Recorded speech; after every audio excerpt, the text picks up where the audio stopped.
Yoga is a buzzword today. Every country, big or small, is accepting yoga as part of their health regimen, and even going to the extent of including it in their education program. This is because yoga has been researched since 1924, when Swami Kuvalayananda first started the research center in Kaivalyadhama Health and Yoga Research Center at Lonavala in Maharashtra, India.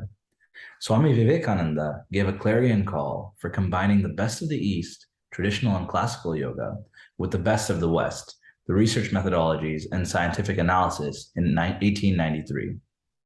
This gave rise to many traditional knowledge systems being interpreted and researched to make them compatible and relevant to modern societies. Swami Vivekananda Yoga Research Foundation, SVYASA, was one of such organizations born with this vision. For the last 40 years, SVYASA University in Bangalore has produced more than 500 research papers on the efficacy of yoga.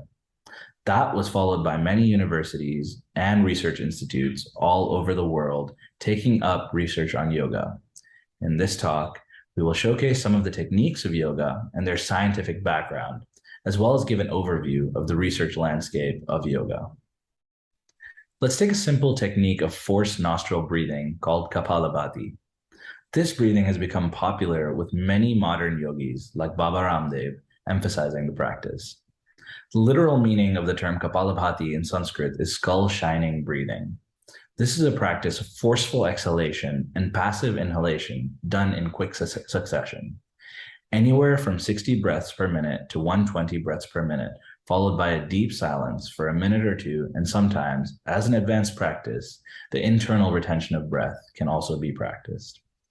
As yoga always states, all of this is done in a controlled manner without overdoing or overexerting oneself. So how do we achieve the skull shining? What does that mean? There are multiple aspects to this. One, at the physiological level, when forced exhalation is done, the sinus cavities are cleansed as well as strengthened. At the same time, forced exhalation is only possible with the effort coming from the diaphragm and abdominal muscles. With regular practice, all these muscles become strong and vital.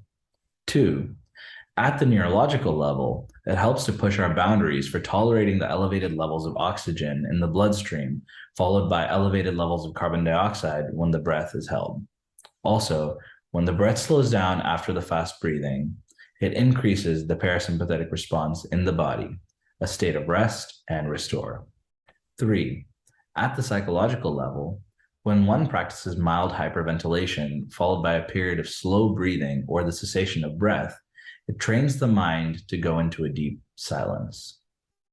This explanation goes to show what our ancient yogis did have applications in different faculties of physiology and psychology. While the goal of yoga is much deeper than just achieving physical and mental health, one should also understand that yoga is a system of establishing complete health at all levels. One cannot reach higher states of consciousness without complete health. Let us come to the research landscape. We will be covering just a few papers to show how much work is going on in the field of yoga research. Let us discuss one simple research question and how yoga's simple practice contributes to well-being. This practice is called low-pitch humming and nitric oxide. Nitric oxide is produced in the paranasal sinuses and carried into the lungs during nasal breathing. Nitric oxide is known to be a broadly antifungal, antiviral, and antibacterial compound. Nitric oxide is a bronchodilator, helping open nasal passages, bronchi, and bronchioles in the lungs. Nitric oxide is also a vasodilator, playing an important role in the dilation of blood vessels so that oxygen can be properly distributed throughout the body. Gentle nasal breathing optimizes nitric oxide levels in airways and blood. Now coming to yoga practice of low-pitch humming, which is a modified version of Brahmari, it creates a nasal resistance leading to a 15 to 20-fold increase in nitric oxide levels, as shown by Weitzberg-Lundberg. In a study done by Dr. Nagaratna and team at SVYASA, a paper published in September 2012 in the International Journal of Diabetes in Developing Countries showed the efficacy of yoga on patients with type 2 diabetes. In this prospective two-armed interventional randomized control study, 277 type 2 diabetics of both genders, aged above 28 years, who satisfied the study criteria, were recruited from 5 zones in and around Bengaluru, India.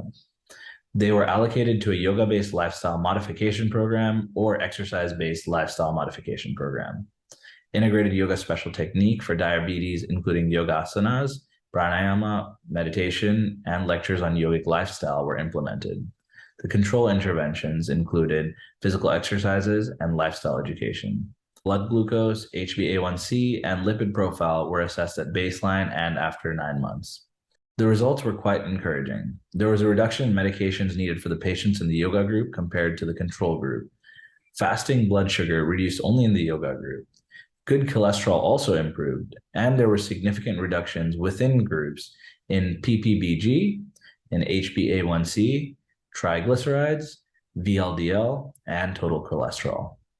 Thus, yoga-based lifestyle modification program is a similar program to an exercise-based lifestyle modification in reducing blood glucose, HbA1c, triglycerides, total cholesterol, and VLDL. This study shows that yoga is better than exercise in decreasing oral hypoglycemic medication requirement and LDL levels, as well as in increasing HDL in type 2 diabetics. Healthcare systems are burdened with the cost of treatments owing to chronic ailments that are on the rise. Children as young as 10 are going to clinics with chronic pain, and many children are prescribed opioids due to the severity of their pain. Diabetes and hypertension are on the rise, adding a burden to societies. Yoga is the need of the hour, and nowadays even doctors are turning to yoga for help. This is a good sign, but more concerted efforts are needed for yoga to become one of the main healing modalities in hospitals and rehabilitation centers. We hope more budget is spent on yoga as a therapy modality and also more on research within yoga. It is here that we would like to acknowledge the Indian government in making yoga even more popular and mainstream by bringing the International Day of Yoga and through various policies of bringing yoga into healthcare and education. We hope that the rest of the world follows this process. Thank you.